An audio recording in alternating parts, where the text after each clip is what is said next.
arrested, we get getting injured, and that's what we got from what they call peace. Oh my god, that was a live munition. Terrorist people, humans with no humanity are coming to our land. I started journalism at the age of 7 after I've seen so many things happen to my family. I wanted to show the world how we felt when we saw our parents get arrested in the middle of the night, when we saw our friends get killed in front of us. I faced things that I knew that it was not normal for any child around the world to face. Their first and main source of water, which was taken over and occupied by the Israeli occupation and settlers. Imagine yourself waking up in the middle of the night on the sound of gas canisters. It was amazing knowing that a lot of people actually understand and get more educated through these videos, so I continued doing that. Some very simple videos of me speaking in the situation, in the protest, me on the checkpoint trying to go to my school.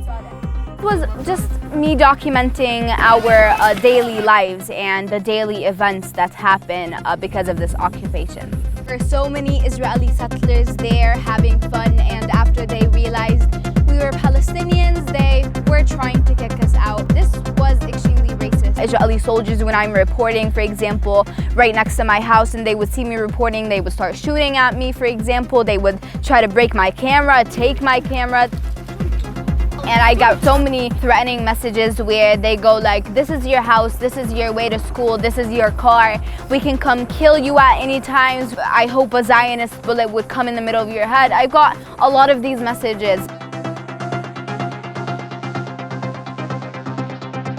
I am a child who wants to play.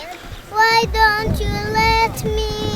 Like, why am I, as a 4-year-old, doing all that? Like, why was I not playing soccer in the middle of the street, playing with my dolls, or just doing normal 4-year-old activities?